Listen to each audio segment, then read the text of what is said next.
La importancia de la educación ambiental ante la problemática actual. Tomamos los postulados del especialista de reconocimiento mundial Roger Martínez Castillo, docente de la Universidad Nacional de Costa Rica, quien plantea que el sistema actual en el mundo, donde el desarrollo dominante con sus políticas neoliberales y enfoques de mercado contribuye fuertemente a agravar los problemas socioambientales en el contexto de la globalización del mercado. Por ello, la preocupación por el desarrollo sostenible del medio ambiente hace muy necesaria la estructuración de una educación ambiental que forme e informe sobre esta problemática. En consecuencia, la educación ambiental constituye el proceso educativo que se ocupa de la relación del ser humano con su entorno natural y antrópico y consigo mismo, así como de los efectos que esa relación provoca. De esta manera, la educación ambiental debe constituir un proceso integral que juega su papel a lo largo de todo el entrelazamiento de la enseñanza y el aprendizaje.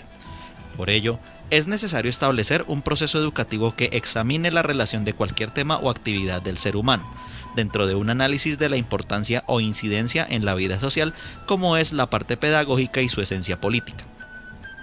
Consecuentemente, queda claro que por medio de la información clara y precisa sobre los efectos de los malos hábitos de los seres humanos y sus consecuencias letales para la naturaleza, acompañada de un proceso de sensibilización para el cambio de malos hábitos por buenos hábitos, lograremos un efecto transformador para respetar los derechos de la naturaleza, comprender sus dinámicas de vida, protegerla, recuperarla y reconciliarnos con ella, puesto que los seres humanos somos también parte de la naturaleza y no somos superiores a ella. La Organización de las Naciones Unidas para esta conmemoración del Día de la Tierra dispone que en este 2023 nos comprometamos a cuidar a nuestra Madre Tierra. La Madre Tierra claramente nos pide que actuemos. Los océanos se llenan de plásticos y se vuelven más ácidos. El calor extremo, los incendios forestales, las inundaciones y otros eventos climáticos han afectado a millones de personas. Aún al día de hoy nos enfrentamos al COVID-19, una pandemia sanitaria mundial con una fuerte relación con la salud de nuestro ecosistema. El cambio climático, los cambios provocados por el hombre en la naturaleza, así como los crímenes que perturban la biodiversidad, como la deforestación, el cambio de uso del suelo, la producción agrícola y la ganadería intensiva, el creciente comercio ilegal de vida silvestre, pueden acelerar el ritmo de destrucción del planeta. Este Día de la Madre Tierra es el segundo que se celebra dentro del Decenio de la ONU para la restauración de ecosistemas. Los ecosistemas sustentan todas las formas de vida de la Tierra. De la salud de nuestros ecosistemas depende directamente la salud de nuestro planeta y sus habitantes. Restaurar aquellos que están dañados ayudará a acabar con la pobreza, a combatir el cambio climático y prevenir una extinción masiva, pero solo lo conseguiremos si todo el mundo pone de su parte. Recordemos, hoy más que nunca, en este Día Internacional de la Madre Tierra, que necesitamos un cambio hacia una economía más sostenible que funcione tanto para las personas como para el planeta. Promovamos la armonía con la naturaleza y la tierra. Únete al movimiento mundial para restaurar la Madre Tierra. La decisión es que entremos en acción. El último informe de la ONU sobre cambio climático nos demuestra que existen opciones viables y eficaces para reducir las emisiones de gases de efecto invernadero y adaptarnos al cambio climático. Pero es necesario ponerlas en marcha ya.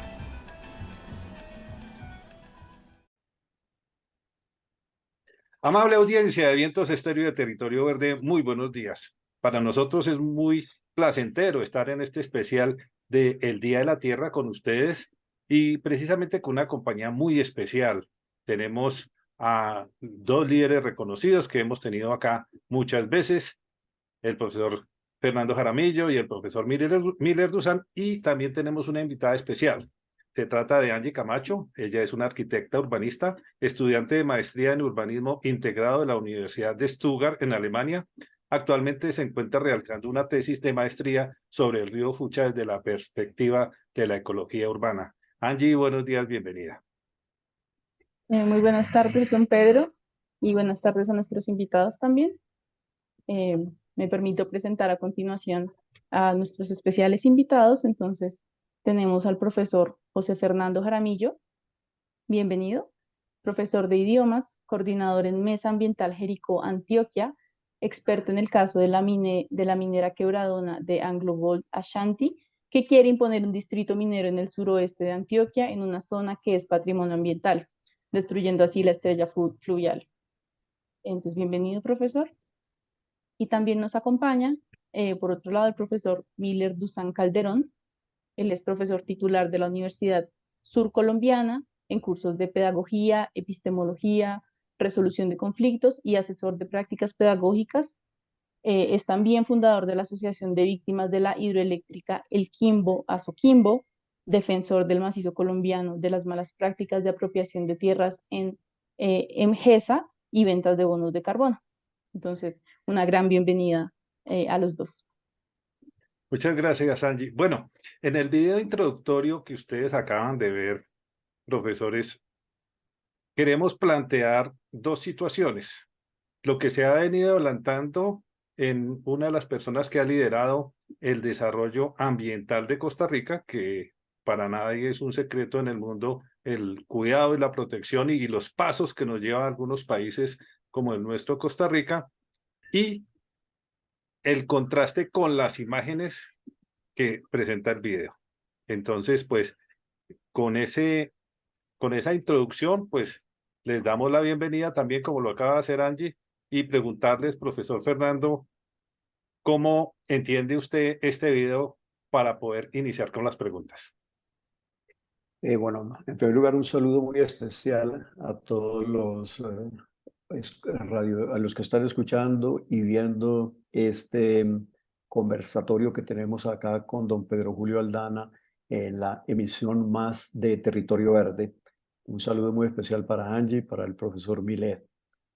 Este video realmente tiene un gran valor y un gran mérito. El valor es que apunta a un aspecto fundamental en la conservación del medio ambiente, en la conservación y protección de la madre tierra, porque nos está indicando que es mediante la educación ambiental que se pueden cimentar bases para una transformación en la conducta humana que afecta a todos los restantes humanos, a todos los restantes seres vivos en el planeta y en general toda la constitución de nuestra casa común, como la llama el querido padre Papa Francisco. Y esa educación entonces sienta, repito, esos pilares sobre los cuales levantar una nueva manera de comportamiento solidario con la existencia, con la vida. De esta manera, pues tenemos, don Pedro Julio, una muy buena introducción a esta conversación que esperamos sea de alguna manera también educativa para quienes nos siguen en este día de hoy. Muchas gracias. Profesor Miller, ¿cuál es su percepción sobre el video? Sí, para efectos de la introducción y sobre todo porque se trata de alguien que es muy reconocido y que presenta una visión de la educación ambiental más desde una perspectiva crítica en la medida en que aborda el problema de fondo que tiene que ver con las relaciones entre la naturaleza humana y la naturaleza no humana, pues es evidente que ese es un punto de partida que es básico. Y en eso yo no tendría ninguna contradicción. Sin embargo, yo creo que para efecto del debate también habría que mirar en el contexto actual de la discusión internacional, sobre todo frente a un fenómeno como el caso de la crisis climática, cómo se está entendiendo esa crisis y cuáles son las soluciones que se están planteando, sobre todo ahora que comienza a reactivarse nuevamente el debate en Colombia si uno de los mecanismos para contribuir a solucionar esa crisis climática tiene que ver con el canje de deuda por acción climática, y entonces ahí pueden surgir algún tipo de preguntas. Pero también me parece que el video es clave para comenzar a diferenciar los tipos y los modelos también de educación ambiental. Uno la puede mirar, por ejemplo, desde las pedagogías tradicionales que se implementan a través de la escolarización, incluso desde los niveles inferiores de la educación hasta las universidades, que responden a una visión que todavía está muy centrada en el concepto de transmisión de conocimientos y de enseñanzas, pero no se aborda desde otras perspectivas. La perspectiva crítica habla fundamentalmente de cómo abordar estos problemas, abordar el problema de la educación ambiental desde los problemas. Es decir, en ese sentido habría que mirar cuál es la contextualización actual para entender la crisis y asimismo diseñar cuáles serían las estrategias pedagógicas en torno a una intencionalidad clara, como lo que plantea el video, para buscar que la conciencia social sobre la crisis climática sea una conciencia bastante clara y de pronto no nos convierta también en un espejismo. Muy bien. Voy a aprovechar para hacer dos precisiones en este momento para quienes nos están viendo. Y es que el fondo que tienen los dos profesores corresponde a un fondo que se utilizó en un diplomado de la empresa de Acueducto el año anterior, un diplomado totalmente exitoso, en donde el contexto precisamente de nuestros invitados es, uno, la defensa del río Magdalena, precisamente por todo lo que tiene que ver con los distintos proyectos hidroeléctricos y por supuesto por una cantidad de otras obras que incluso por fortuna gracias a la gestión del profesor Miller y Aso Quimbo no se han realizado. Lo mismo don Fernando, en el caso de él está la cuenca del río Cauca, o sea ya que tenemos aquí dos escenarios de cuenca hídrica, la del Magdalena y la del Cauca, respecto a Jericó. Esa estrella hídrica es una de las estrellas amenazadas precisamente en esa zona. ¿Usted nos recuerda el nombre, profesor Fernando?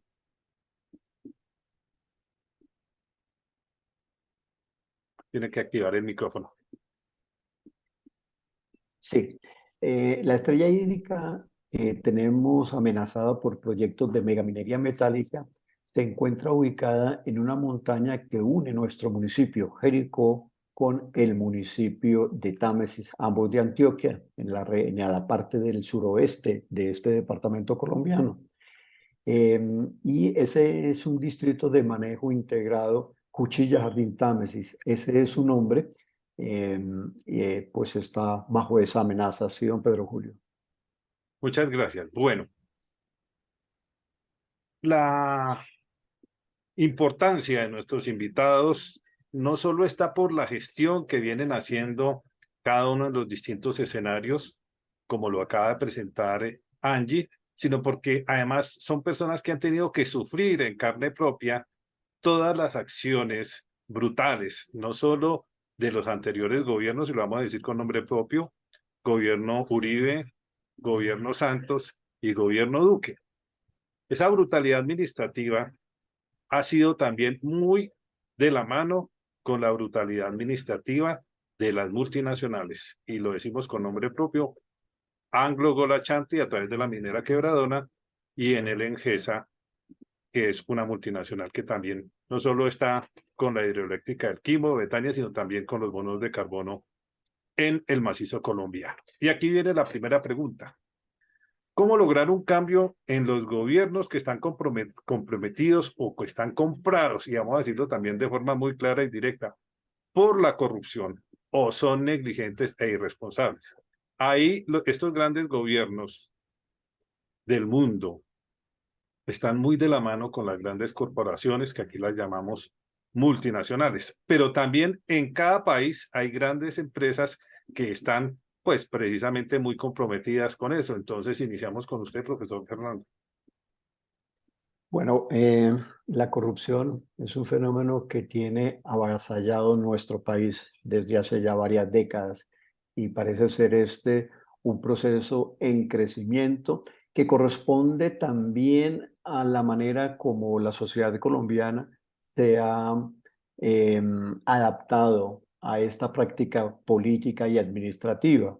En la medida en que la corrupción se institucionaliza, llegamos a unos niveles en que cada acto de la vida está afectado por una práctica de corrupción, de no respeto a las leyes, a las normas, a las buenas costumbres, de falta de respeto inclusive consigo, porque quien tiene que acudir a un desvío de las normas establecidas para obtener un simple cumplimiento de uno de sus derechos o de una de sus necesidades, pues está rebajándose frente al otro, está adaptándose a un sistema humillante. Entonces, esto conduce a un comportamiento, repito, que desdice del ser humano, desdice de la democracia, desdice del Estado social de derecho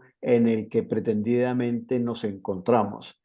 Ese aspecto me parece fundamental, reconocer que la corrupción también involucra a la población en su conjunto, y salir de allí es todo un reto muy difícil de cumplir. Nuestro país viene intentando, mediante denuncias de personas muy valientes, perdón, como son algunos periodistas, como son algunos movimientos sociales, como podemos ser también algunos líderes sociales que estamos en la medida de nuestras luchas tras la consecución de objetivos sociales y en este caso ambientales precisos, pues tenemos que desenmascarar toda esa maquinaria de corrupción que se establece o que está muy bien establecida en todo el entorno social, político y administrativo del país. Creo que para salir de un estado de corrupción necesitamos que las próximas generaciones continúen en ese desafío a la ineficacia administrativa, en ese desafío de combate a permanecer indolentes frente a la corrupción. Es necesario denunciar cada acto de corrupción, es necesario asociarse con las personas afectadas, con los compañeros de trabajo, con los compañeros de las universidades, de los planteles educativos, con el vecino, con el familiar y decir, no señor, no acepto y no debemos aceptar que para obtener un certificado de cualquier asunto administrativo tenga que rogar, tenga que prácticamente arrodillarme ante el funcionario o tenga que darle dinero para que ese funcionario acepte cumplir su deber. Y estoy dando un ejemplo muy pequeño.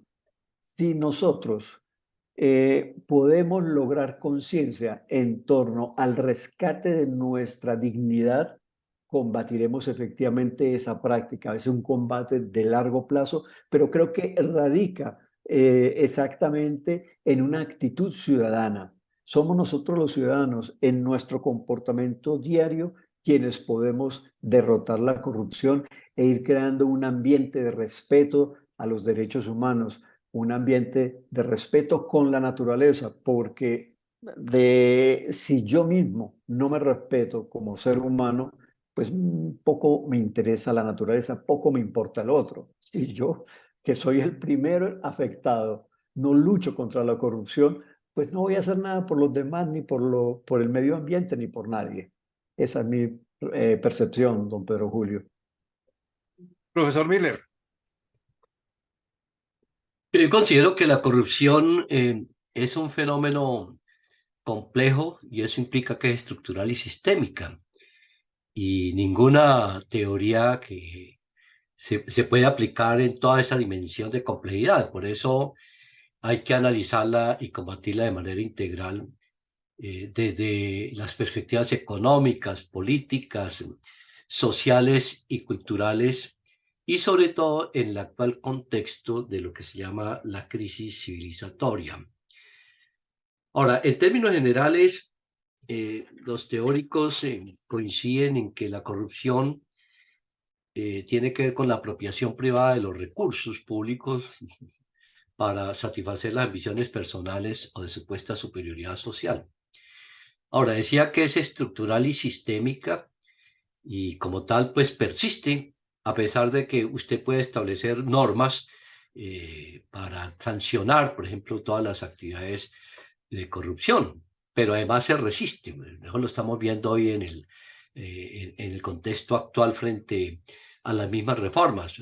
Por ejemplo, hemos visto cómo en estos momentos frente a la discusión de la reforma de la salud, existen muchas investigaciones que demuestran cómo eso ha sido un nido de corrupción, fundamentalmente por quienes son los intermediarios de este proceso, pero los intermediarios también actúan para mantenerla, no obstante, reconocer que hay prácticas corruptas. Allí lo importante no es si es corrupta o no, sino si es un buen negocio o no es un buen negocio. Ese es un problema que existe.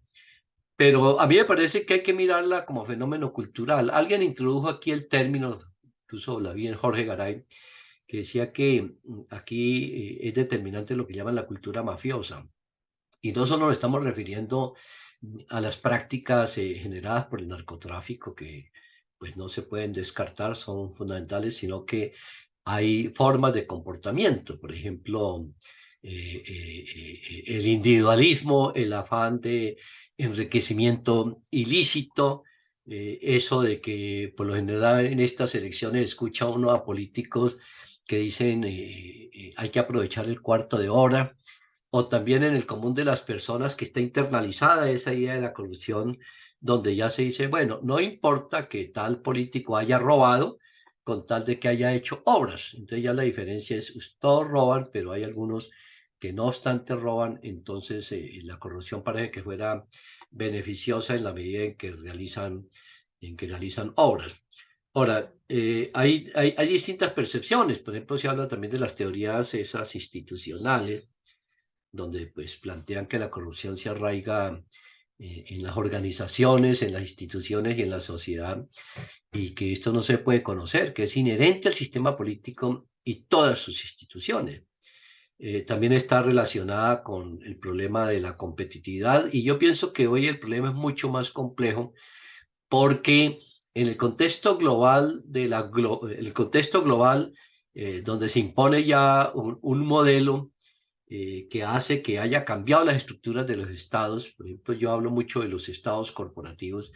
Es evidente que cuando el capital y el poder corporativo domina todos los escenarios económicos, políticos, sociales, culturales, ambientales, y se monopolizan ese tipo de escenarios, pues se presta mucho para todas estas prácticas corruptas. Las estamos viendo permanentemente hoy, por ejemplo, cuando hacíamos caso, así se hacía referencia al caso del proyecto de Turquimbo y la Enel, allí lo que hay son muchas prácticas corruptas. Se firman unas condiciones, unas obligaciones y sin embargo, para bajar costos se acude fundamentalmente a prácticas corruptas como el soborno. Eso es permanente, por ejemplo, aquí el soborno que hacen las transnacionales a los sectores políticos para que les garanticen continuar con esas prácticas y sobre todo para que le garanticen continuar acumulando capital al menor costo. ¿Ya? Por eso se realizan ese tipo de prácticas corruptas. Pero también es evidente que en el común de las personas hoy está muy internalizado ese problema de la corrupción. Hoy es tan grave que en la cultura mafiosa aparece como si fuera un hecho normal. Y eso es supremamente grave. Y eso implica, estoy de acuerdo con el compañero que planteaba que hay que mirar hacia qué va a pasar con la formación y sobre todo de las futuras generaciones. No es fácil, es decir, en este contexto no es fácil decir que de la noche a la mañana realizando nuevas prácticas se va a cambiar, o se va a disminuir al máximo, como alguien decía, ¿no? Por ejemplo, reducir a su mínima proporción la corrupción. Además, porque eso está ligado a problemas muy complejos estructurales, lo que tiene que ver con la injusticia, la ineficiencia, la desconfianza que existe hoy en el gobierno por parte de los ciudadanos. Ahora, pues, el desperdicio creciente de los recursos públicos los vemos todos los días, la contratación, también incide la inestabilidad política. Bueno, pero también comparto esa idea de que existen medidas represivas contra aquellas personas que denuncian la corrupción. Es que hay ese otro problema supremamente grave, que si uno denuncia la corrupción, es víctima de represalias, de amenazas, incluso de amenazas de muerte, incluso de asesinatos. Pero también hay un desestímulo fundamentalmente a la creatividad de las personas para generar nuevas formas de producción. También a veces hay ineptitud, y eso lo sabe uno, para implementar una política pública que sirva fundamentalmente a eso. Es decir, como fenómeno estructural y sistémico, pues es evidente que hay que mirar todos estos factores, pero yo pienso que resolver este problema implica transformaciones estructurales muy importantes, pero mientras eso ocurre, pues también se puede ir actuando en estos momentos generando nuevas prácticas desde la infancia que se vienen haciendo en algunos establecimientos, sobre todo desde las organizaciones sociales, movimientos sociales, donde allí se va gestando como una nueva idea, una nueva formación cultural que rompa con todo esto que llama la cultura mafiosa del afán de enriquecimiento, de apropiarse los recursos públicos, de entender que el problema es individual y no colectivo, bueno, entre otros. Esa es mi percepción. Bueno, aquí yo quiero también cerrar esta intervención de ustedes dos con algo que es muy importante y es coyuntural.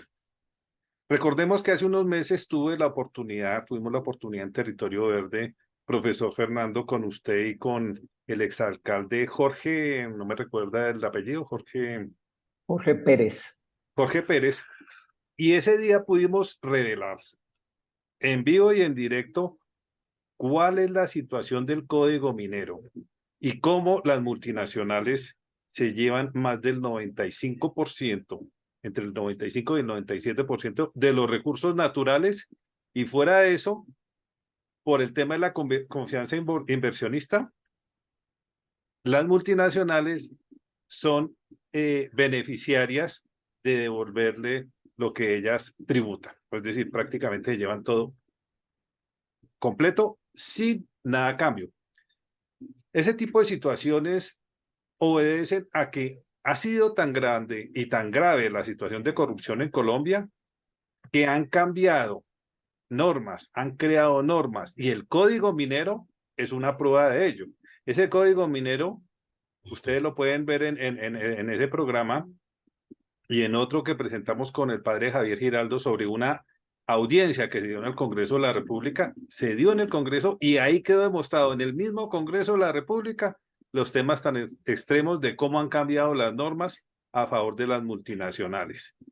Y lo más grave, la sentencia SU 095-2018, donde la propia Corte Constitucional saca una sentencia unificada quitándole el derecho a un ambiente sano y el derecho a la participación a la comunidad del Meta, una comunidad en este momento se me olvida, bueno, una comunidad Cumaral. de Cumaral Meta, gracias, sí señor, de Cumaral el Meta, para otorgárselos a una multinacional china, Manzaroar Energy. O sea, aquí el tema es muy grave, lo que está sucediendo con el tema de la corrupción, y precisamente una de las salidas para desmontar toda esa parafernaria de corrupción ha sido la aprobación del Acuerdo de Escazú en Colombia, que hoy es ley de la República. Esto para mostrar que sí hay un norte a partir de la gestión social, sí hay un norte hacia lo que consideramos la gestión en la educación ambiental, precisamente, que nos orientan nuestros invitados. Y aquí viene la segunda pregunta. ¿Cómo lograr un cambio en las personas que tienen malos hábitos, que son indolentes, que son insensibles y que con sus acciones ayudan a agravar la situación del planeta? Esto dentro del contexto de lo que vivimos a diario con el vecino, con el amigo, con nuestros compañeros de trabajo, en fin, en nuestros barrios, en las ciudades, en el país. Pero también desde el escenario de los servidores públicos y, por supuesto, el sector privado y también las multinacionales y los gobiernos. Profesor Fernando. Bueno,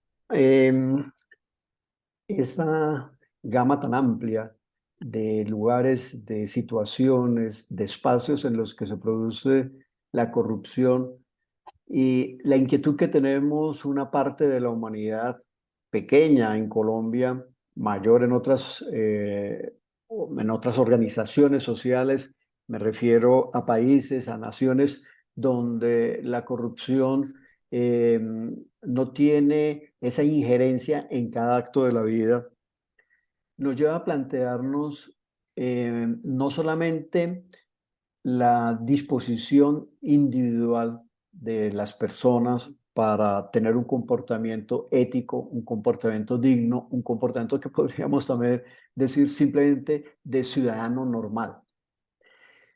Nos lleva a otro contexto. dejando por el momento de lado el de la educación ambiental, y es el siguiente. Por experiencia de nuestro movimiento social ambiental, acá en Jericó, en lucha contra Anglo Gola Ashanti y su pretensión de convertir no solamente los dos municipios donde tiene ubicado el proyecto minero, Jericó y Támesis, sino en un contexto de distrito minero que afectaría todo el suroeste, tenemos una experiencia bien interesante. Cuando se inició esta lucha, la inició un grupo de campesinos comunes y corrientes del suroeste antioqueño, recolectores de café, pequeños productores de café, y no tenían una experiencia de lucha social de ninguna especie. Personas que toda su vida desde sus padres venían trabajando la tierra y con su trabajo sobreviviendo de alguna manera. En la medida en que se creó la conciencia de la necesidad de defender su territorio decisivamente amenazado por la multinacional, empezó un cambio de comportamiento, un cambio ético. El simple hecho de confrontar a esta gran multinacional los llevó a entender el relacionamiento entre vecinos, los llevó a comprender que había un orden mundial corrupto, donde un poder económico financiero internacional de gran capacidad de injerencia en el mundo venía a desalojarlos, lo cual es inadmisible desde el punto de vista de la sobrevivencia y desde el punto de vista de la mínima equidad humana.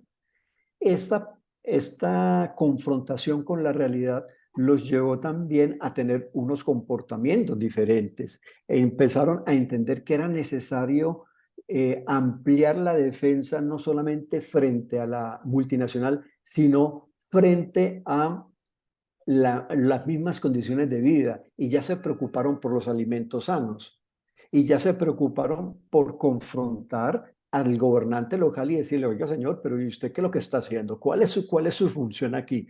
¿Usted cómo permite que la multinacional se pavonee en nuestro medio y haga lo que se le parece? Y además usted entra en el juego corrupto con ellos. Usted no debe ser corrupto.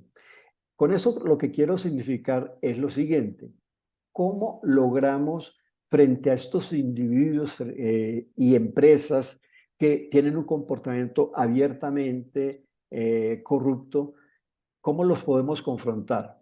Los debemos confrontar en cada acto, en primer lugar, pero la movilización social creo que es el mejor mecanismo para confrontar a las personas y a las instituciones corruptas. Y esto al lado de la educación ambiental. Es decir, para mí hay dos ejes de combate de la corrupción. Por un lado, la movilización social, principalmente del conjunto social frente a peticiones y a situaciones concretas de las cuales estamos llenos en Colombia, por ejemplo. Hay necesidad de luchar contra muchos factores que impactan la dignidad y la sobrevivencia de las personas. Y por el otro lado, lo que ya mencionó el profesor Miller, de una educación ética pertinente desde la niñez más tierna. Entonces, creo que esos dos ejes, para llamarlos de esa manera, son los que nos pueden conducir a confrontar la corrupción en su conjunto. Ahora, en particular, frente a personas abiertamente corruptas, abiertamente favorecedoras del estado de cosas que es insostenible desde el punto de vista ético de la sociedad, hay que llegar incluso a la denuncia punible contra estas personas. Yo creo que, por ejemplo, en el caso de alguien que está dentro de la administración pública, que se roba un dinero, para hablar de manera franca, pues hay que denunciarlo. Y hay que presionar a que la Contraloría y que la Procuraduría y quien sea, la Fiscalía, que intervengan. Y hay que estar allí. Estas son situaciones riesgosas. La única manera de protegerse un poco en esas denuncias es, en primer lugar, con un sentimiento ético de deber cumplido individual, y en segundo lugar, protegerse en una movilización social, hacer esas denuncias dentro de un contexto social de conjunto. Esos es los caminos que creo que se deben de recorrer frente a estas personas e instituciones abiertamente corruptas. Decíamos de cómo lograr un cambio en las personas que tienen esos malos hábitos, que son indolentes, que son insensibles, que con sus acciones ayudan a agravar la situación del planeta. Y por supuesto, ahí en ese contexto están los servidores públicos, están las personas que están en el sector privado, en fin, en general todos los seres humanos, profesor Miller. Bueno, voy a referirme un poco como a la experiencia que coincide con el compañero Fernando. Bien decía usted, Pedro, cómo precisamente las prácticas corruptas se institucionalizan a partir de las decisiones que se toman políticas. Ejemplo, en Colombia, para dar cabida a la inversión extranjera, pues todos sabemos, se impuso lo que llama una legislación para el despojo. Y a partir de esa legislación para el despojo, entonces se crean los estímulos para la corrupción. Este es el caso de cargo por confiabilidad, está lo otro que llama la seguridad jurídica, la militarización de las regiones para impedir la movilización y sobre todo que quienes se encargan, las instituciones encargadas, llámese en el caso nuestro la Autoridad Nacional de Licencias Ambientales o los jueces, actúan precisamente favoreciendo a esas grandes corporaciones, porque en última instancia hacen parte de la estructura del poder y muchos de esos que actúan también están vinculados como accionistas a esas empresas y esas corporaciones transnacionales. Y entonces son permisivas. Por ejemplo, aquí en el caso corrupto, la misma Contraloría General de la República dijo, la ANLA, para poner un ejemplo, se ha caracterizado por ser ineficiente, ineficaz, y ha actuado como si fuera notaria de la empresa. Y ha sido tan grave la denuncia de la misma Contraloría que llegó y dijo, ha habido 18 hallazgos con incidencia administrativa y 4 con incidencia penal. Y se abren las investigaciones, pero a quien corresponde precisamente investigar y tomar decisiones son a los jueces, no actúan. Es decir, que se cohabita en última instancia y connivencia con este tipo de prácticas corruptas. Ahora, no hay más corrupto, y eso también tiene que ver ahora con la discusión, por ejemplo, de la reforma laboral, para mirar cómo se puede tratar también allí el tema de la lucha contra la corrupción.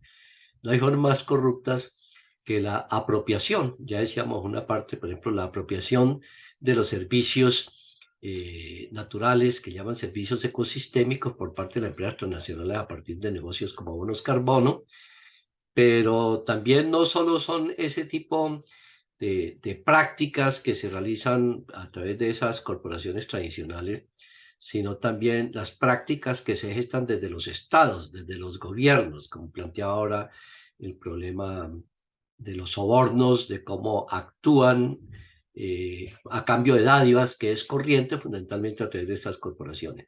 Nuestra experiencia, ¿cuál ha sido? Nosotros partimos de un concepto que tiene que ver con la resistencia social y planteamos que la resistencia social es fuente de poder, pero también es fuente de conocimiento. Y por eso decimos, la resistencia social no solo tiene que estar acompañada de procesos de sistematización e investigación. Por ejemplo, aquí nos enseña mucho Fals Borda sobre investigación a acción participativa, porque si no está acompañada de esos procesos de investigación serios, transparentes, pues es evidente que no tenemos también unas fuentes de sistematización que nos permitan a nosotros orientar también ese tipo de procesos de resistencia. Y aquí eso ha sido claro. Para nosotros la resistencia y la movilización social ha sido determinante en la medida en que a través de la movilización se van construyendo nuevos conocimientos, se apropian conocimientos existentes y también se contextualizan esos conocimientos y se permite que las personas, a partir de ese proceso al mismo tiempo de enseñanza y aprendizaje y de diálogo de saberes, también va tomando conciencia contra todas estas prácticas corruptas, Por ejemplo, uno observa, y ustedes vieron recientemente un debate que dice que fue debate en el Congreso de la República sobre el problema del Quimbo, y entonces ahí sí aparecieron hasta los mismos corruptos que estuvieron de acuerdo y han recibido dádivas de estas corporaciones, diciendo en estos momentos que Engesa no cumple, que en última instancia está realizando actos corruptos, etcétera, etcétera. Claro, estamos en plena campaña electoral y son así de cínicos. Pero lo importante de todas maneras, lo que ha pasado aquí es que ya en el departamento, a raíz de todas estas denuncias, pero a partir de los procesos de resistencia y producción de conocimientos de la resistencia en el departamento nuestro del Huila, casi llevamos 3 campañas a la gobernación de Huila, donde el tema central de la agenda política es la lucha contra el extractivismo por la defensa de los territorios y la vida. Y eso ha generado gran conciencia en sectores que a través de la conciencia se comienzan también a movilizar, pero es evidente que hay un ejemplo previo. Es decir, si no se hubieran levantado los campesinos, los indígenas, los pescadores artesanales, si no se hubiera investigado, si no se hubieran articulado distintas percepciones teóricas con las prácticas que se viven a diario por estas comunidades, pues no hubiera sido posible en esa unidad teoría-acción, no hubiera sido posible construir un nuevo discurso, por llamarlo de alguna manera, una nueva narrativa, como se dice ahora, que nos sirva a nosotros para generar ese tipo de conciencia, pero eso solo tiene sentido si se moviliza, porque es a través de los procesos de movilización, a través de la participación directa en las acciones en defensa del territorio y la vida, donde las personas internalizan nuevas formas de pensar y eso es decisivo también en el hacer. Ese es un proceso bien complejo en la lucha contra la corrupción, pero es evidente que desde los movimientos sociales se ha dado bastante ejemplo, incluso superior a lo que ha pasado en el entorno de la escolaridad, donde las prácticas no pasan de ser muchas veces discursivas, pero no existe una vinculación directa a todos estos procesos donde se construyen todas estas nuevas percepciones sobre la corrupción, sobre también la crisis ambiental, como decía Fernando, y es a partir de allí donde nosotros podemos ir aportando y venimos aportando a la lucha contra la corrupción y por la defensa del territorio y la vida. Bueno, muy bien. Es claro el planteamiento que ustedes nos vienen haciendo porque evidentemente no solo está educarnos, no solo el camino de la educación ambiental, sino también la forma como se tiene que exigir el respeto de los derechos y la garantía de los mismos.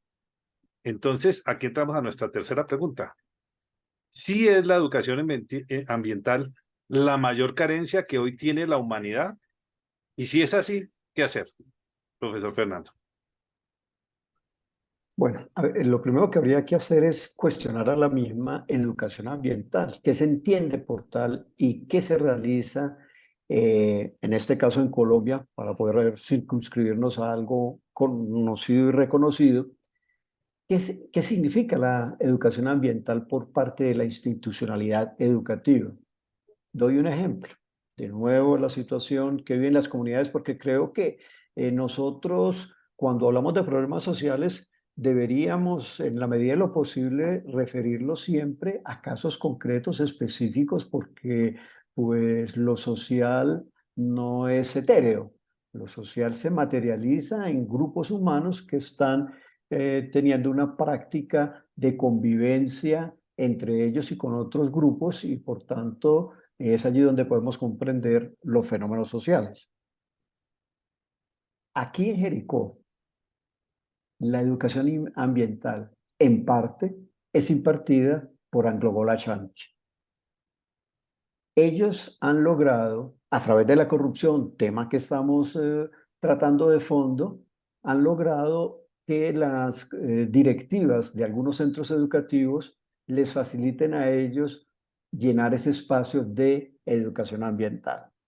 Para ellos, educación ambiental es enseñarle a los niños a tomar un envase plástico grande para rellenarlo de envases de plástico fáciles de introducir en esa botella y con eso hacer supuestos ecoladrillos. Y claro, eso lleva a los niños a cuestionarse acerca del uso del plástico, pero se les brinda como alternativa algo que no es alternativa. La alternativa es que se termine la producción de plásticos en la manera como los estamos produciendo. Eso es lo efectivo, y lo que se debería hacer es promover que los niños asuman un rol político. Es decir, nosotros no podemos quitarle a los niños su papel social, su papel transformador, su papel concientizador. Son muchas veces los niños los que inducen a los padres a ciertos comportamientos. Por ejemplo, un comportamiento negativo. El niño ve en la televisión un programa que está dirigido a él, en el cual se hace propaganda al consumo de determinado producto alimenticio, o también de un coche, de un carro, y el niño va a insistirle a sus padres que ese es el producto alimenticio y es el carro, si es que la familia tiene la posibilidad, que debe comprar. Entonces, el niño sujeto, el más lamentable, el más triste de los sujetos de la propaganda y por tanto de la corrupción, porque corrupción y propaganda y publicidad van de la mano, son hermanos siameses. Entonces, esa educación impartida, con el ejemplo que estoy dando, de profesores que no tienen conciencia ambiental, que son farsantes en muchos casos, y también son farsantes los profesores de un centro educativo público, donde un profesor que está encargado de la educación ambiental es pagado por el ministerio e intenta hacer lo mejor de sí, pero o dar lo mejor de sí, pero no tiene una conciencia gremial, no tiene una conciencia política, no tiene una conciencia de en qué mundo con sus consecuencias está viviendo. Yo creo que es necesario continuar la lucha que se tiene en distintos niveles para que las agrupaciones sociales, para que las personas que tienen responsabilidades educativas se involucren seriamente en una visión política. Por eso me parece que FECODE, para poner una organización de profesores, una organización gremial, cumple un papel muy importante en la medida en que está confrontando el Estado en distintas instancias, en distintas concepciones, y es a partir de que esos educadores ambientales lleven el mensaje realmente a la profundidad que se requiere, donde iremos mejorando esos aspectos educativos. Otro aspecto que me parece importante señalar es el siguiente. ¿Qué educación ambiental le podemos brindar a unos niños si, por ejemplo, no les enseñamos cómo crece una planta de maíz?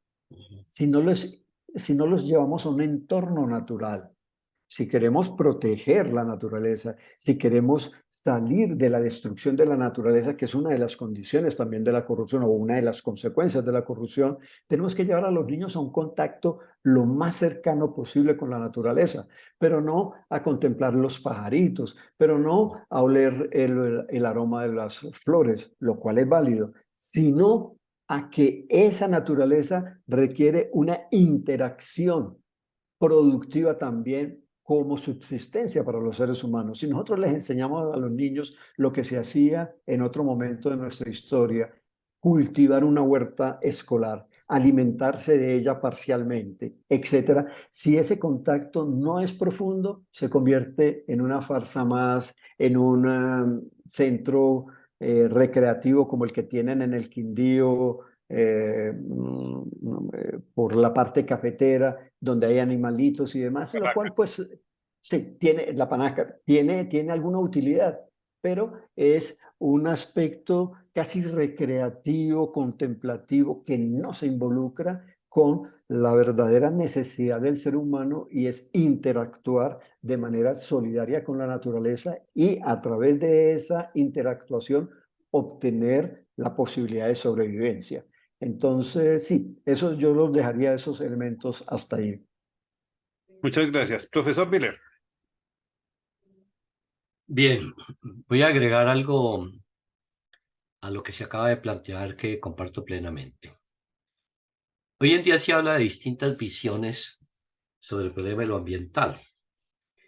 Y también no solo las visiones, sino que también se habla y se hace referencia al tipo de pedagogía que hay que desarrollar precisamente para garantizar determinada intencionalidad, desarrollo de contenidos, y pues eso tiene que ver con las relaciones que se establecen entre el educador, educando, el contexto, los problemas, pero lo más importante es el impacto que se tenga en lo social y también en lo individual, que todo tiene que ver también con los problemas de la psicología social, etcétera, etcétera. Pero desde las visiones, yo pienso que hay que mirarlo en concreto hoy con relación a lo que hoy se llama el contexto de la globalización, igualmente la crisis civilizatoria y la climática, porque se está hablando de todo eso. Hoy en día todo se reduce también en el caso de la publicidad, en el caso de la comercialización, a que todos debemos participar y todos estamos comprometidos en resolver ese problema de la crisis climática, etcétera, etcétera. Y eso aparece. Y aparecen impulsando por televisión cuantas prácticas se ocurre, pero la mayoría de ellas son prácticas comerciales, ya de mercantilización. Y entonces se utiliza también todo esto de la crisis climática como un gran negocio y que se impulsa no solo como negocio a través de las corporaciones, sino también se utiliza a veces en la academia porque se desarrollan programas y proyectos donde ahora todo se le coloca el término ambiental. Entonces, educación para el desarrollo sostenible, bioeconomía, economía para el desarrollo ambiental, derecho ambiental, etcétera, etcétera. Y entonces ahora se le agrega un término más, pero resulta que no se hace muy visible, no se hace muy explícito. Bueno, en última instancia, ¿de dónde proviene en que haya habido ese cambio en el contexto actual de que todo se volvió desarrollo sostenible? Y pues evidentemente hay que mirar los objetivos propuestos a nivel global por Naciones Unidas, que son los objetivos de desarrollo sostenible. Y entonces a partir de allí donde surgen preguntas, y yo voy a plantear algunas preguntas sobre eso para saber de qué estamos hablando. Entonces, el desarrollo sostenible, siempre se habla de que el desarrollo y el crecimiento económico es compatible con la sostenibilidad ambiental, con la conservación de los ecosistemas. Y entonces eso parece como normal, ¿ya? Como una aceptación sin cuestionamiento. Y entonces ahora todo el mundo habla de desarrollo sostenible, pero sin saber de qué perspectiva se está abordando el problema del desarrollo y la sostenibilidad. Y es evidente que uno se hace preguntas, y hay preguntas como esto. Por ejemplo, ¿es compatible todo esto que llama el crecimiento económico en términos, por ejemplo, de Producto Interno Bruto, de ingresos, y la sostenibilidad de los ecosistemas, cuando hay teóricos que dicen, por ejemplo, el calentamiento planetario es producto de una lógica que es absurda, que es irracional, que es de expansión y acumulación del capital hacia el infinito, pero también a la forma de producir, a la forma de consumir, porque también ahora el problema de lo ambiental se convirtió también en un problema de nuevas prácticas de consumo, ¿ya?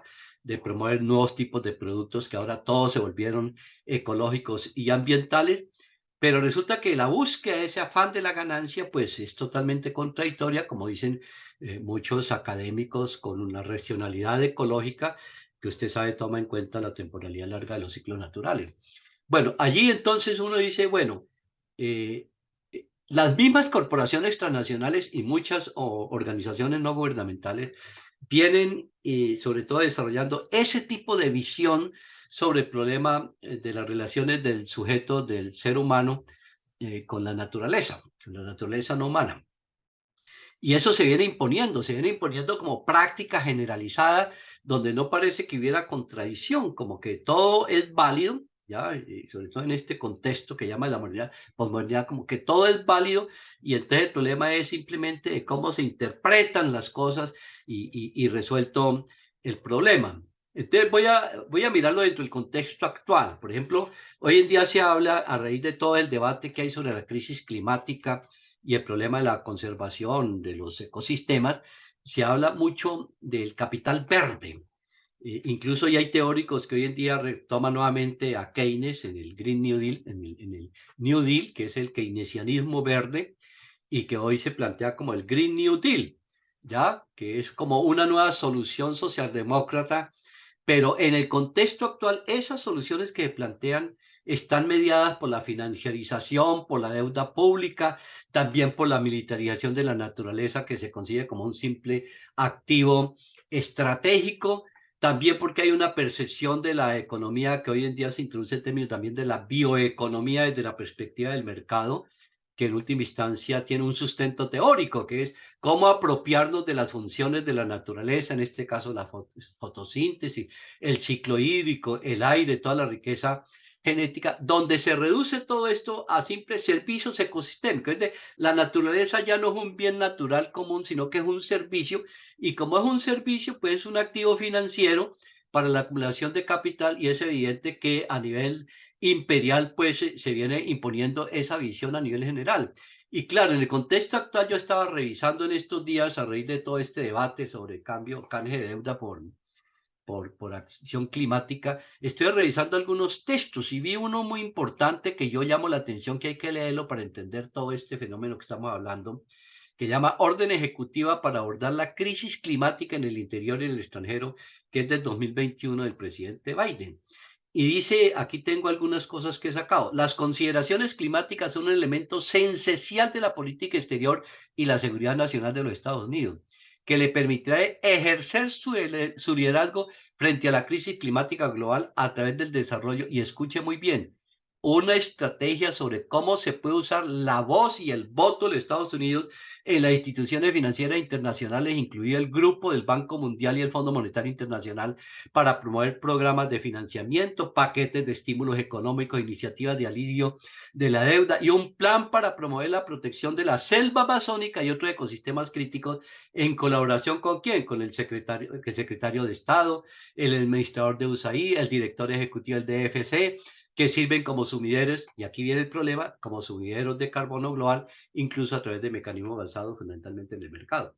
Entonces, esa es la percepción que impera hoy. Entonces, cualquier estrategia que se plantee, llámese como se llame, está mediada por el problema de la financiarización. Si usted quiere cambiar deuda por acción climática, entonces tiene que intervenir fundamentalmente el Fondo Monetario Internacional, llevarle la propuesta, ya lo tiene Biden desde el año 2021, donde dice precisamente que tiene que asumir el liderazgo mundial, que la Amazonía hace parte fundamentalmente de la seguridad nacional de los Estados Unidos, y se habla ya de la militarización, de aviones Black Hawk, que ahora se le llaman, por ejemplo, guacamayas, etcétera, etcétera. Entonces, ese es un problema que hay que abordar seriamente, porque a veces nos confundimos, pero es evidente que no, casi no aparece la otra percepción que viene de las comunidades indígenas, de sectores campesinos, ya de ambientalistas, de ecosocialistas, etcétera, etcétera, que vienen planteando que hay que desarrollar otro tipo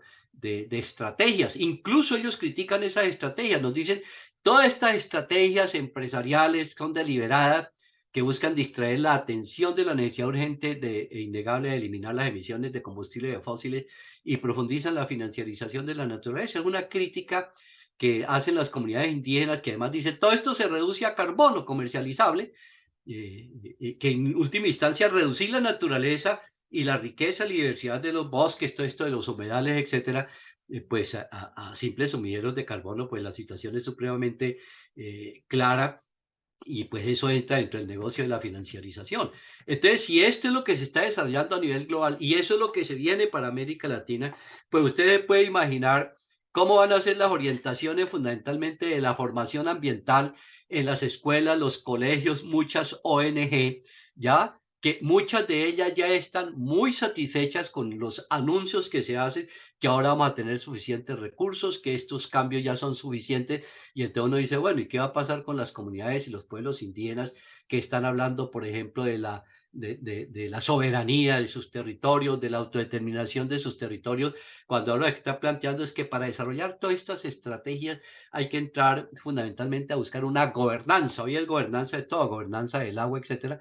Y toda esta idea de las gobernanzas, pues finalmente lo que destruyen son las autonomías territoriales, lo que destruyen fundamentalmente son esa idea que tienen los campesinos diferente, de que no se requiere la mediación del mercado precisamente para resolver los problemas. Incluso ya hay comunidades científicas que han dicho lo siguiente, ahora que se habla de la Amazonía, ha vuelto todo el debate de los ríos voladores, donde se dice, perdón, este es un fenómeno natural, donde existe ya una autorregulación propia de la naturaleza que no requiere de la intervención fundamentalmente, por ejemplo, del capitaloceno para volverla mercado, sino que se requiere fundamentalmente de dejar, como ellos dicen, aprendamos de los pueblos indígenas, es decir, dejemos la naturaleza en paz.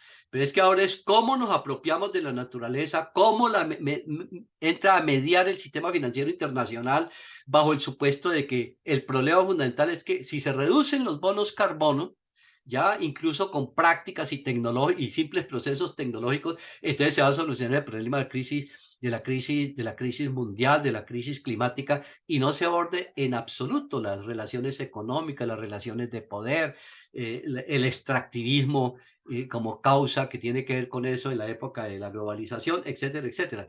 Entonces yo sí veo que eso es fundamental en la formación de las personas, de los profesores, y claro, comparto, si existen estructuras organizativas como FECODE, pues evidentemente desde la institucionalidad, desde el Ministerio de Educación, eso no se va a impulsar. Lo que comentaba Fernando es cierto. Lo que se impone en las instituciones educativas son este tipo de prácticas donde se reduce todo el problema ambiental al reciclaje, que hay que cuidar el agua, que hay que bañarse en menos tiempo, pero mientras tanto en el Quimbo se acumulan 80 millones de metros cúbicos de agua que además se contaminan, acaban con los subsistemas bióticos en el río Magdalena, eso no se aborda. Es decir, como si el problema fuera simplemente reciclar, como si el problema fuera aprender a manejar el agua, pero no se dice que el agua está privatizada, que el agua cada día se mercantiliza, la tenemos ya gaseosa, etcétera, que el agua también se ha financiarizado para todos estos proyectos productivos. Entonces yo sí creo que se requiere también desde el punto de vista político y sociopolítico, pues tener claro de qué estamos hablando en el contexto para saber hacia dónde orientamos y cuál es la intencionalidad de la educación ambiental en estos momentos, que no se puede reducir a algo, algunos que consideran que lo ambiental es como algo sectorial, es algo adicional al currículo, incluso algunos piensan que el problema se resuelve con crear un área más, una asignatura más y que se nombre un profesor y con eso resolvió el problema. No, el problema es de fondo. El problema es el cambio de una visión de las relaciones entre el ser humano y la naturaleza, y pues es evidente que en ese cambio, pues esa concepción de mirar la naturaleza como objeto de apropiación y destrucción, pues hay que cambiarla. Y eso no se cambia de la noche a la mañana. Eso se requiere de mucho trabajo y hay mucha investigación hoy en ese sentido, pero es evidente que los intereses económicos se quieren imponer ahora y se cree que la única solución al problema ambiental en este momento es el mercado. Y entonces se viene insistiendo en que a través del mercado, del Fondo Monetario Internacional, de los recursos del Banco Mundial, como nosotros vamos a resolver el problema. Esa es mi percepción. Muy bien, ya vamos a empezar el cierre del programa y a partir de aquí lo que esperamos es sus recomendaciones para que sobre ellas Angie nos pueda dar una perspectiva de todo lo que se ha tratado aquí en este especial del Día de la Tierra. Profesor Fernando. Bueno, pues unas recomendaciones serían en torno a la educación ambiental, que creo que es la respuesta, una de las respuestas que le damos también para ratificar el respeto a la naturaleza, para ratificar nuestra pertenencia y dependencia de la naturaleza. Yo creo que lo primero, pues ya lo mencioné, es llevar a los niños y a los jóvenes a un contacto directo con la naturaleza a través de las huertas escolares. Esa sería una propuesta específica que la hemos experimentado, que produjo en su tiempo un acercamiento de los niños a la productividad que tenían sus padres y sus abuelos en la producción de alimentos y implementado esto en una perspectiva de alimentación sana, limpia, agroecológica. Yo creo que este es un elemento importante y relativamente fácil de llevar adelante. Además de esa producción incipiente relacionada pues con el volumen de los educadores, de los educandos, pues también se debería complementar con unas visitas, una participación de los niños en vida campestre. Esto se ha complicado mucho. Antiguamente, cuando éramos niños, los profesores organizaban un paseo, o sea, una salida al campo, no tenía el profesor una visión muy clara de para qué esto, simplemente era tomar el aire libre, era convivencia, etcétera, pero se podía hacer. Ahora, para que un grupo de niños, sobre todo en un colegio público, pueda salir al campo a alguna actividad, es un complique porque hay que tener seguros y no hay seguros para los niños para esas actividades. Sin embargo, eso sería muy conveniente poderlo revertir. Otro aspecto que me parece muy importante es el siguiente. Yo tuve la oportunidad de vivir unos años en Alemania y una de las cosas que me llamó la atención recién llegado allí es cómo los niños de un nivel social medio, es decir, con unas buenas condiciones de vida, como lo tiene un país como Alemania, tenían casi el deber ante sus padres, ante su comunidad, ante su escuela, de realizar un trabajo remunerado semanal o quincenal. Ese trabajo, por ejemplo, era repartir los periódicos locales del barrio, algún tipo de publicidad, y los niños tenían la manera de llevar esos periódicos, esa publicidad, sin que les supusiera un desgaste físico muy fuerte, y introducir en los buzones o bajo las puertas esa publicidad, y con eso recibían un pequeño dinero. Uno, dos. Esos mismos niños recibían cada semana el dinerito para toda la semana. No se le daba diariamente, sino que se le entregaba semanalmente. Esos dos aspectos ponen al niño en una relación con la economía en un sentido de responsabilidad. Es su dinero y tú verás en qué lo inviertes. Te recomiendo como padre que lo acumules para que puedas comprar algo que te gusta mucho o para que te diviertas en las vacaciones de una manera más amplia de lo que te puedo proporcionar como padre. Y los niños comprenden eso y juiciosamente guardaban su dinerito o lo administraban. Esto con un sentido de responsabilidad también económica, porque ese es el otro problema, que estamos llenos de ansiedades por consumir objetos y cuando no tenemos dinero, pues lo conseguimos como sea. Eso dentro de la mentalidad mafiosa, traqueta que tenemos en Colombia y que también el profe Millet se ha referido en su momento. Por último, mi tercera recomendación sería introducir a los niños en una auténtica participación social y política dentro de su institución educativa. Hay actualmente una figura, el personero juvenil o del plantel y el contralor escolar. Pero conozco casos directos donde muchas veces ese nombramiento por elección de los estudiantes llega a un joven, a una joven con una motivación seria, pero se encuentra con que su injerencia es reducidísima, por no decir nula. Hay que tratar de crear las condiciones para que los niños y los jóvenes se involucren en responsabilidades directas en su medio, en su vida diaria. Creo que estos elementos de responsabilidad ciudadana prematura, llamémosla así, son fundamentales para modificar los comportamientos que tenemos los adultos que permiten la corrupción, que permiten la destrucción de la naturaleza y que ambas cosas, ser corruptos y destruir la naturaleza, nos deja satisfechos. Esas son mis opiniones. Muchas gracias, profesor Fernando. Profesor Miller, sus recomendaciones. Yo parto de una pregunta que es la siguiente. ¿Quién forma al educador? Es decir, el educador también necesita ser formado. Para uno poder desarrollar esas prácticas, como cuenta Fernando, pues hay que mirar quién es el que educa y cómo está educando fundamentalmente en los establecimientos educativos. ¿Qué tipo de prácticas supuestamente a veces de protección ambiental se están introduciendo?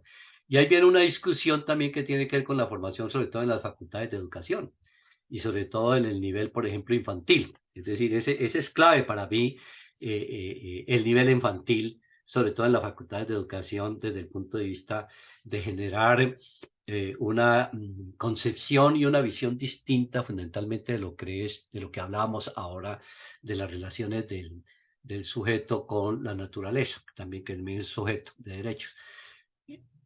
Eso es lo primero.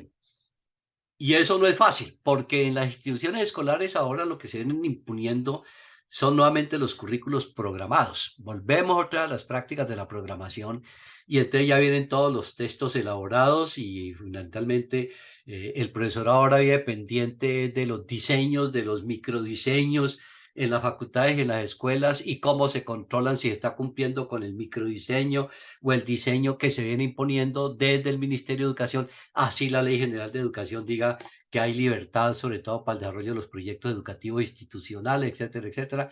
Eso, en última instancia, que fueron parte importante del movimiento pedagógico nacional que introdujo eso entre los objetivos de la Ley 115, pues eso prácticamente ha sido eliminado, sobre todo en la época ahora de la imposición del modelo de la globalización. Pero lo segundo es que es la discusión que nosotros tenemos también desde la academia. Las personas piensan que el problema del cambio del discurso, de los paradigmas que manejamos, sobre todo sobre el conocimiento, es un problema simplemente discursivo, de compartir entre nosotros. Y lo que uno observa hoy es que las mejores investigaciones que están haciendo fundamentalmente sobre todo este problema de los ecosistemas se está haciendo por fuera de la academia. Se está haciendo a partir de otros centros de investigación. Y muchos de esos son centros de investigación que están ligados directamente a las comunidades y a los movimientos sociales. Hoy tenemos, por ejemplo, también universidad indígena, por ejemplo, aquí en el caso de Colombia, pero también tenemos muchos centros, por ejemplo, de formación indígena que tiene que ver con el respeto a su propia lengua, que tiene que respetar su cosmovisión, etcétera, etcétera.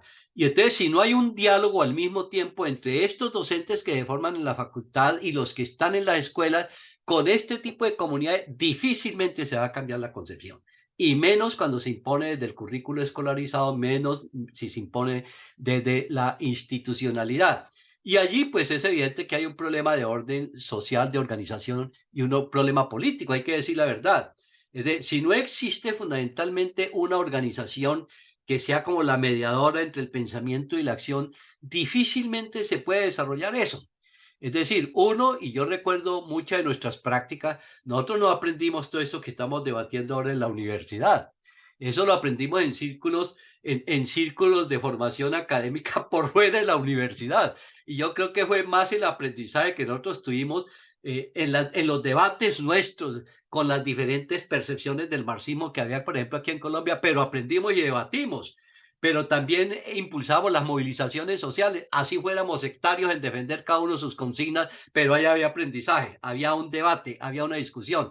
Los muchachos hoy en día uno observa que cuando salen a las manifestaciones, como en estos días por la defensa de la matrícula cero, aprenden más que en 100 clases, ¿no? Porque ellos comparten, o ahora, por ejemplo, en las primeras líneas que observaba yo aquí, cómo aprendieron de los mercados campesinos, cómo aprendieron de prácticas agroecológicas, sí, y eso no se le enseña en la universidad. Entonces yo pienso que allí hay que buscar también una forma de interacción, porque tan importante la escolarización, pero ese modelo de escolarización programada no nos sirve absolutamente para nada. En síntesis, estaba planteando lo siguiente. Primero, el educador también necesita ser educado. Y el problema es entonces quién lo educa y cómo se educa. Y entonces desde la escolarización hoy tenemos la predominancia de la formación a través de las facultades de educación para los distintos niveles del sistema educativo. Usted está diciendo que uno, para desarrollar todas estas prácticas, a mi juicio, uno de los más importantes es la educación infantil. Y sobre todo todas estas licenciadas que están formando en educación infantil. Pero sin embargo, decía, hay que partir de mirar cómo se está abordando el problema de la educación ambiental, fundamentalmente en estos programas de educación infantil y cómo en última instancia se están proponiendo las prácticas pedagógicas para abordar ese problema con los niños. Es un problema que hay que mirarlo y diagnosticarlo muy bien, porque por lo general ya los decía que los programas y los diseños curriculares ya vienen impuestos dentro de la lógica misma de todo esto que hablaba ahora, de los objetivos del desarrollo sostenible, la financiarización, etcétera, etcétera, que eso en las universidades está muy latente. Y es poco lo que hoy en día, sobre todo la universidad misma pública, lo que está aportando en este campo al debate público sobre estos temas. No es mucho lo que está también aportando, hay que decir la verdad.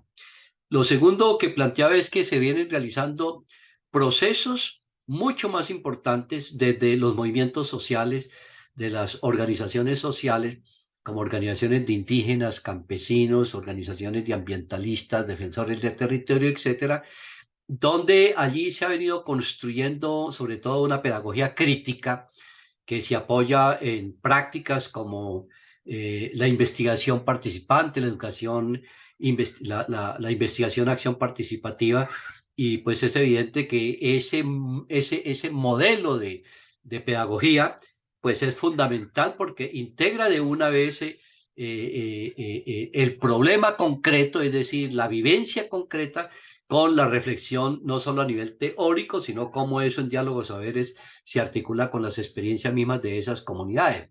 Y hoy observo yo, por ejemplo, que en muchas de nuestras universidades han entrado comunidades originarias, pero tienen graves problemas porque les quieren seguir con las mismas prácticas de los demás estudiantes.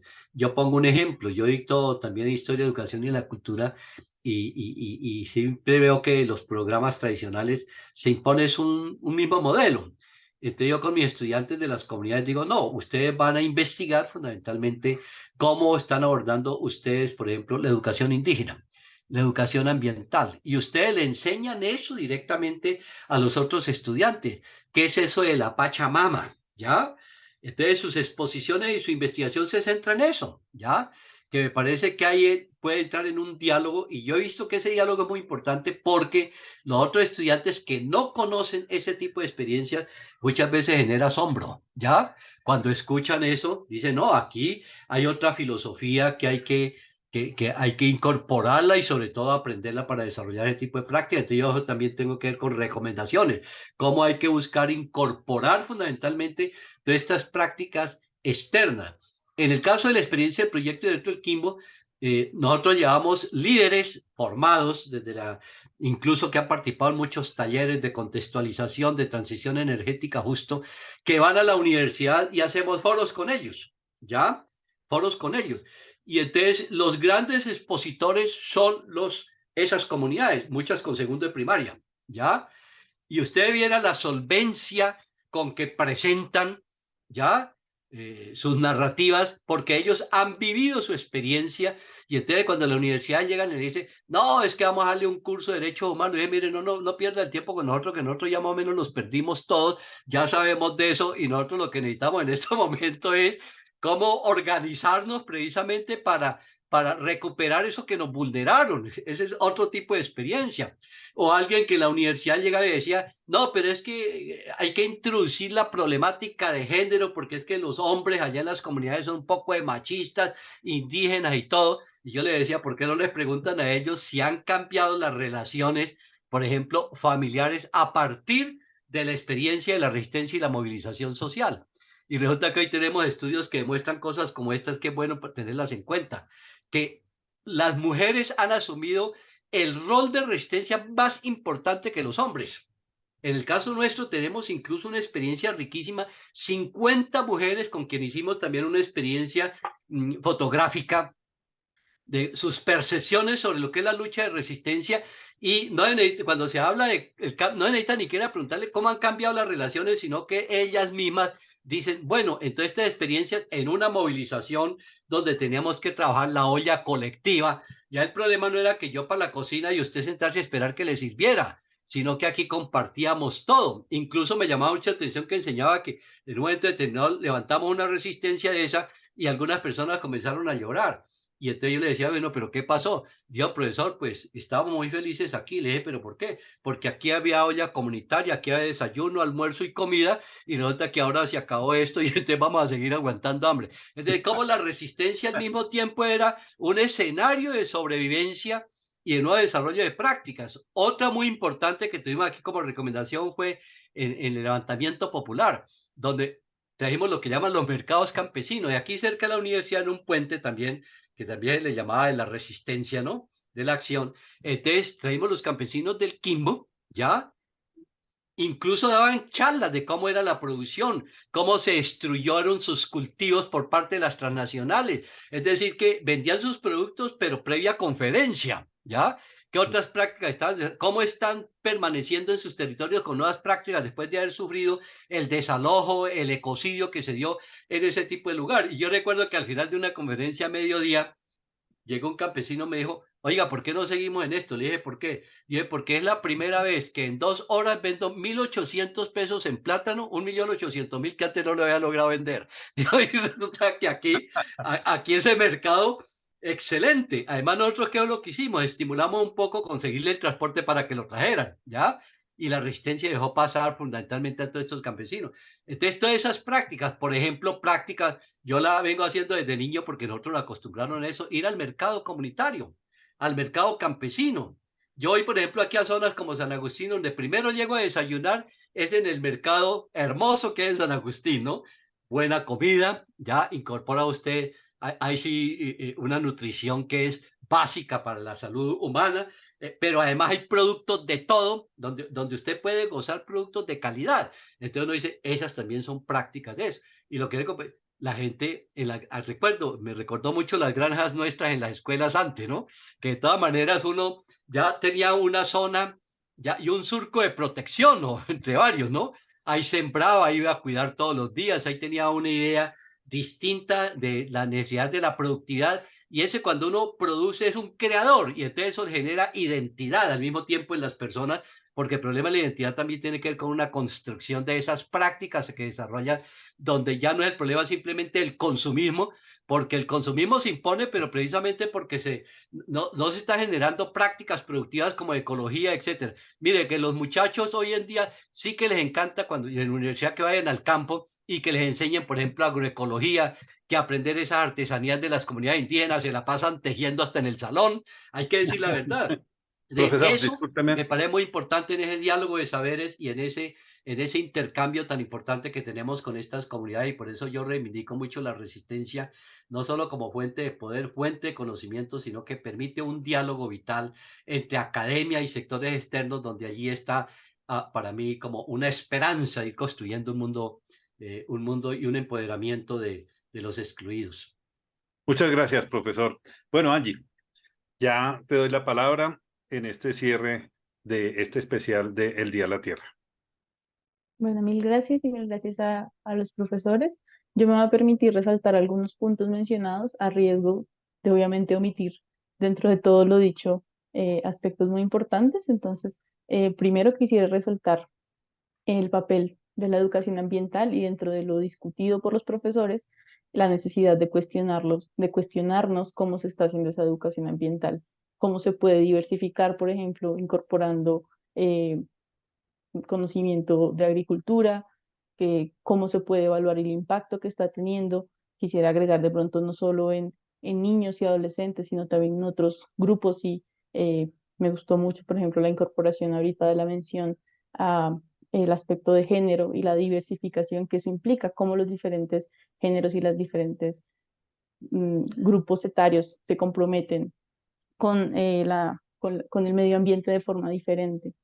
Em, y al mismo tiempo, cómo esta educación tiene que ser mucho más acorde a los verdaderos problemas de los territorios y no puede ser tan fácilmente igual en todos los contextos em, de educación, universidades, colegios y demás. Otro de los aspectos que me pareció súper interesante fue que justamente esta educación ambiental, aunque es de lo más relevante, también ha venido siendo acompañada de movimientos sociales y de resistencia social, y eso fue algo que se discutió también en casi todas las preguntas, y cómo estos movimientos sociales le dan el valor justamente a las acciones que hay detrás de la enseñanza ambiental. Mm, eso por un lado. Por el otro lado también se habló de desafíos, ¿no? Desafíos tales como la apropiación de servicios ecosistémicos a través de, por ejemplo, los bonos de carbono que mencionaba el profesor, o cómo se hizo cómo se hace la apropiación privada de los recursos naturales y lo que eso implica para los distintos territorios. Y finalmente el tema que hizo parte también de una de las preguntas de la discusión, que es la corrupción, cómo es esto un gran desafío a diferentes escalas, ¿no? A diferentes escalas, desde nacional hasta menor incluso educativa, y cómo de cierta manera está interiorizado, y entonces de en qué sentido el desafío también está en cómo denunciar esta corrupción existente, en muchos casos de manera colectiva, y cómo la colectividad es un factor eh, pues, relevante para entender qué es lo que está pasando, para aprender de las posibles acciones a realizar. Quería resaltar estos puntos principalmente, y quería también permitirme agregar un punto más personal producto de mi experiencia académica, mm, que es acerca de la relación entre la naturaleza y el ser humano justamente, y lo que yo quisiera resaltar aquí es el hecho de que esta relación es muy diversa, ¿no? Entonces ya lo hemos visto, por ejemplo, los dos profesores están relacionados a diferentes territorios, y eso hace que la relación de las personas con la naturaleza sea diversa, puesto que ellos eh, se perciben diferentes beneficios, existen diferentes experiencias. El valor que se le da a la naturaleza es diferente por persona y también por comunidad, es diferente por edad y también por género. Entonces, ¿cómo la educación ambiental tiene que tener en cuenta toda esta variabilidad? Está bien que las personas se relacionen de diferentes maneras con la naturaleza, y me parece que eso es un valor agregado que la educación ambiental debería tener. Mm, Solo para reforzar la idea que los profesores también han dicho con múltiples conceptos, una forma de fomentar y de aumentar este valor que las personas le dan a la naturaleza y al medio ambiente es, por supuesto, la educación ambiental, pero por otro lado también la participación colectiva, ya sea a través de participación ciudadana, ese es un caso urbano, o movimientos sociales, resistencia social, o dependiendo del contexto, lo que sea, eh, digamos, necesario para incorporar a todas las personas que hacen parte de, de los diferentes lugares y que se relacionan con la naturaleza de una u otra manera. Mm, y que esto está relacionado con el concepto que mencionaba el profesor Miller, que es el del aprendizaje a través de la interacción colectiva, del aprendizaje a través de los grupos, y no solo a través de la pura y propia academia, que es a lo que normalmente relacionamos la educación ambiental. Bueno, esos son los puntos que quería mencionar principalmente. Muchas gracias. Muchas gracias a ti, Angie. Yo simplemente me atrevo a adicionar lo siguiente con la venia de ustedes. Los diálogos de saberes, los diálogos ancestrales, el conocimiento que tiene la gente de su territorio, esa forma de creación y de recreación de cómo se viven las situaciones en los territorios, la forma como se debe desarrollar un activismo, como tenemos ejemplos en el mundo, Greta Thunberg, tenemos aquí a Francisco Vera, o sea, jóvenes, incluso menores de edad, bueno, Greta creo que ya es mayor de edad, pero que no importa la edad, sino el compromiso, la conciencia clara de hacer algo verdaderamente responsable por la naturaleza y cómo reconciliarnos con ella, cómo protegerla, porque somos parte de ella, y la forma como ustedes, como docentes y como líderes en sus territorios, y por supuesto con las comunidades, y ese saber campesino, ese saber indígena, ese saber de las comunidades afro, se conjugan todos con la academia para hacer algo que realmente valga la pena. Creo yo, concretando esto, que el acuerdo de Escazú nos ha abierto por fin una nueva puerta y un camino en donde desde el Congreso de la República, donde se han hecho estas leyes que han favorecido la corrupción, en donde la Corte Constitucional y su famosa sentencia SU 095-2018 está inmersa también haciendo acciones contra ella misma, porque ella es la guardiana de la Constitución. Todas estas situaciones nos ponen un camino muy importante y un trazado con el Acuerdo de Escazú, con el compromiso de ustedes, con el ejemplo de ustedes, en la forma pacífica de hacer protesta, en la forma pacífica de hacer valer sus derechos y los de la comunidad. Creo que tenemos un norte y por supuesto estamos no solo muy agradecidos, sino diría yo también emocionados de que la audiencia que nos está escuchando en esta mañana de domingo pueda no solo conocerles a ustedes, escucharlos, saber sus planteamientos, sus pensamientos, sino que ustedes dan un ejemplo de cómo se puede hacer acciones de paz con la naturaleza. Muchísimas gracias, profesor Fernando. Muchísimas gracias, profesor Miller. Muchísimas gracias a ti, Angie, por compartir ese tiempo de ustedes tan valioso en esta mañana de domingo, en especial de Territorio Verde del Día de la Tierra.